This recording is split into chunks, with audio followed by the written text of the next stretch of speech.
Welcome to the Giving Voice to Depression podcast. We're your co-hosts, Terry and Bridget. Each week, through intimate, candid conversations with guests, we explore the different perspectives on and experiences of depression. We keep it real because the illness is real. We keep it hopeful because there truly is hope in spite of what depression tells you. We're not experts or therapists. We're sisters and best friends who live with depression and have interviewed hundreds of others who do as well. By sharing personal experiences, we can all learn from each other that while depression convinces us that we're utterly alone, that our best days are in the past, and that we won't experience joy or hope again, those thoughts are symptoms, not truths. Hearing others shamelessly discuss their mental health journeys provides information, connection, and hope, taking away some of depression's power. Hello, Terry. Hello, Bridget. So, as you well know, we are on social media every day of the year. Giving Voice to Depression has a highly engaged Facebook support community, and we have posted across many platforms daily since we launched in February of 2017. We also follow thousands of mental health advocates, organizations, researchers, and other people who we learn from and get ideas for posts and podcast episodes. And that's how we first encountered this week's guest, Victor Armstrong. He is the director of the Division of Mental Health, Developmental Disabilities, and Substance Abuse Services for North Carolina's Department of Health and Human Services. You see, whenever I come across a post or comment that resonates with me, I take a screenshot of it so I can find it and read it again when I need to. And one day recently, I noticed that my phone was just filling with Victor's posts.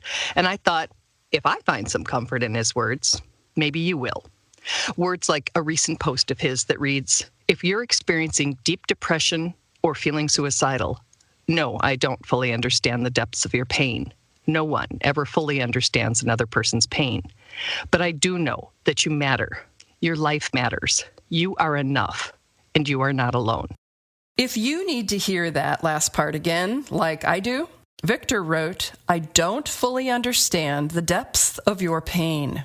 No one ever fully understands another person's pain. But I do know that you matter. Your life matters. You are enough. And you are not alone." Here now is Victor Armstrong giving his voice to depression. To be honest, I didn't have a defined theme or focus for my interview when I called Victor. I think, exhausted from pandemic life, maybe I just wanted to hear him say the wonderfully reassuring and validating messages he writes all the time. As it turned out, not having a plan was the best plan for this conversation, because it allowed for an organic discussion of what apparently needed to be discussed that day between two mental health advocates who want nothing more than to make the world a safer and more supportive place for everyone living with depression or other conditions. Yeah, I think that one of the things that we always should strive to do is see a person for their humanity and not get fixated on the things that we perceive as strengths or weaknesses. And we have a tendency, which is just human nature. We migrate towards and celebrate things that we see as evidence of strength. And we tend to either shy away from or condemn those things that we perceive as weakness.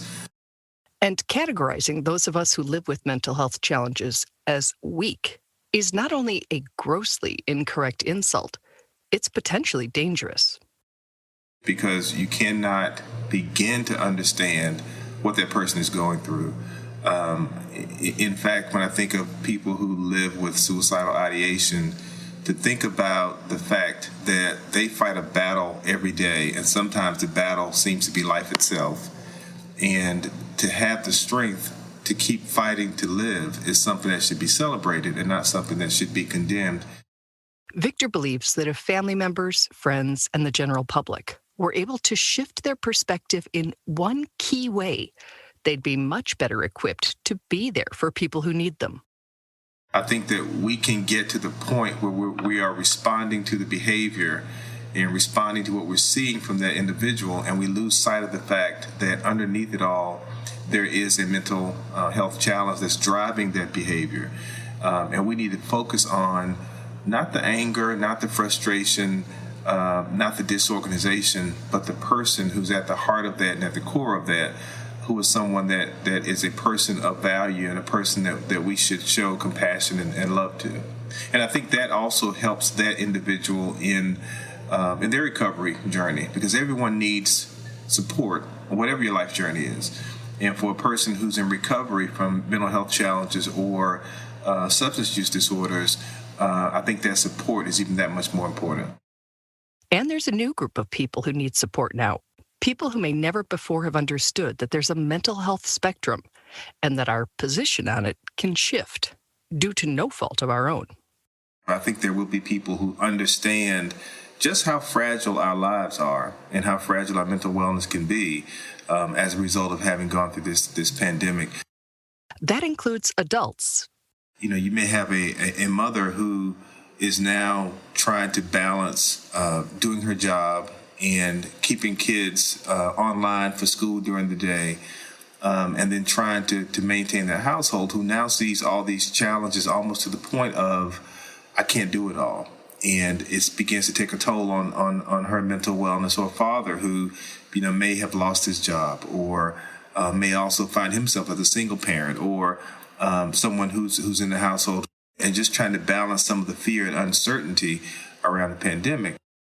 One of the things I'm very mindful of is that for our young people, many of them are having to balance not being able to be with their friends. Some are having to be at home in environments that could be unhealthy. They could be abusive environments for them to be in. They've lost family members. They've seen parents or grandparents or friends of the family, aunts, uncles, pass as a result of COVID. And they're trying to process all these things. So I think also as we're looking at the mental toll that this is going to take on our children, it's going to force all of us to look more closely at both access to resources and the need for us to all to be more mindful of what other people are going through who are living with these mental health challenges.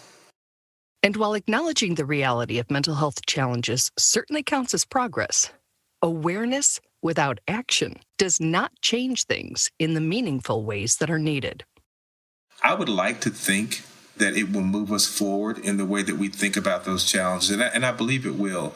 But I also recognize that there's always going to be a segment of the population who still has that, well, in my day, we didn't have these kind of issues, and we pulled ourselves up by our bootstraps. And, even in the Black community, I know that historically, mental health has not been talked about. And I was raised with the mindset that you have to be resilient, and that people who experience depression or anxiety are just demonstrating spiritual or moral weakness. And so we still have a lot of those kinds of lines of thought to overcome. And so while I'm optimistic, I'm not going to assume that we will move forward in the way that I would like to see us move forward. It can be easy when we're the person with something, a condition or situation, to think that no one else understands what we're going through, or that people are judging and or discriminating against us for factors outside of our control. When it comes to mental illnesses or mental health challenges, Victor says those concerns are not just in our heads. I have always been fascinated by psychopathology and, the way that we interact with each other and the way that we make sense of the world. And then I've also always been a person that was interested in social justice issues. And the more that I learned and experienced about people living with mental health challenges, and then reflected back on my childhood growing up as, an African-American male in the rural South, son of a preacher, and realizing that in my lifetime, I never once heard, all the years that I was going to church, I never heard mental health or mental illness spoken about in the church. And so for me, I think it was the culmination of all those things that led me to really think about the fact that of all of the historically marginalized groups and all the people that face discrimination, no one has really faced discrimination like people living with mental health challenges. That bears repeating. Victor, a man of color, believes that of all the historically marginalized groups, no one faces discrimination in the way people with mental health challenges do. Even as a Black man, I think about all of the things that I've seen historically, systemic racism and health disparities, but then imagine dealing with that as a Black man living with depression, not being free to talk about it, or a Black man living with anxiety, or, a Black man who is fighting suicidal thoughts, but also being told at church on Sunday that if you die by suicide, you go to hell because it's an unforgivable sin. And I think, all those things just made me really choose this as my path of advocacy, and to try to give voice, not to the voiceless, because I think everyone has a voice. I think that it gives me a way of using my voice, my platform, to elevate their voices and their stories. So we asked, with an admitted level of exasperation, why? Why is mental health still a taboo subject in 2021, when so many other things that were whispered about and hidden in the past can now be discussed and addressed more openly? There was a time when we couldn't talk about gay, and in fact, people in the LGBTQ community, it hasn't been that long ago that they would have been perceived as mentally ill. We look at even cancer. There was a time when you didn't say the word cancer out loud. So I think as a society, we do evolve. But I think that, we as Americans, and I think it's not just America, but I think America is probably further behind in this than some other countries, but we value strength. We value taking charge, and we value people that we perceive as being able to pull themselves up by their bootstraps. So we've always kind of had that, and I think that we somewhere along the way labeled people who were experiencing mental health challenges as having done something to cause it, or to they gave into it. If you were stronger, you wouldn't be depressed.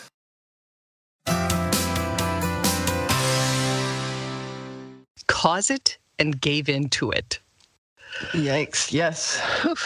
We will continue our conversation with Victor next week, but today in closing, Bridget and I want to take a minute to say, if you have been made to feel weak or somehow less capable of handling normal life because of a mental health condition, we're sorry, really, truly, and we have too. So we're going to close today's episode by reading some excerpts from an article by Lauren Brady from Bridgewater State University titled "The Strength in Depression." Lauren writes, after my diagnosis with depression, I saw myself as weak and that those around me would see me as weak as well. Coming out the other side, I have found that those of us with depression are, in fact, the strongest of people. We are the fighters. So let us put a different spin on depression. Let us see it for the strength that those of us that deal with it day in and day out possess. For starters, Lauren writes, be proud of yourself every day, because every day you are doing something, even if just a small part, to beat your depression. Just getting out of bed in the morning, when everything inside you is telling you to stay swaddled within the comforting grasp of your bed, because facing the day and the pain you carry around on your back like a ton of bricks won't be worth the effort it will take to do it. Just stay in bed, you tell yourself. Well, recognize it or not, the second you choose to put your feet to the floor and stretch your arms up to the sky and start moving, you are one day closer to the stronger version of yourself. When every day is a fight, the strength to keep fighting is an immense feat. That smile that you put on your face in times when tears and cries are all you feel is strength. Helping those around you who are struggling when you yourself are drowning in your own well of emotion is a sign of your strength. It proves that you are strong enough to not only carry your pains, but help someone whom you love carry theirs. The tears that you shed and the cries let out do not make you weak. It proves that you have the strength to acknowledge your own pain and to let those around you see the pain you're holding on to with all of your being.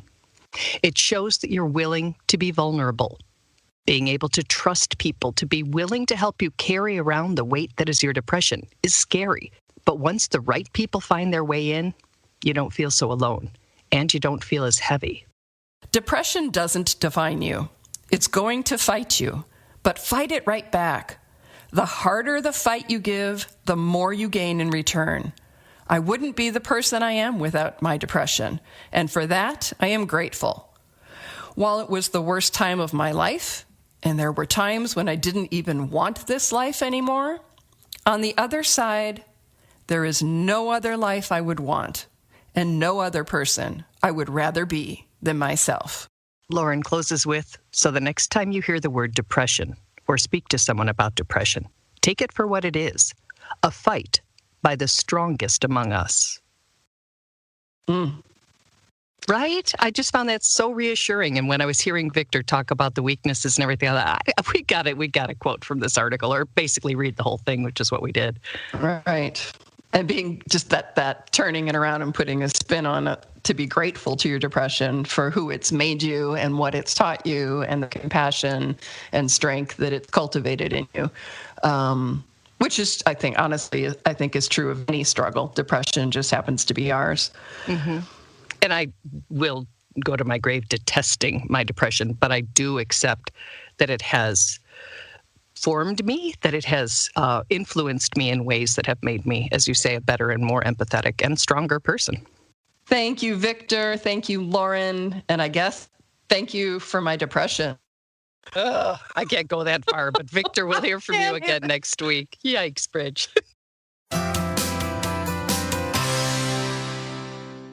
We truly hope that our podcast brings a little more understanding, helps you better articulate your experience of depression, or better understand how to support someone else's. We invite you to join us for daily posts on the Giving Voice to Depression Facebook page and on Twitter and Instagram at Voice Depression.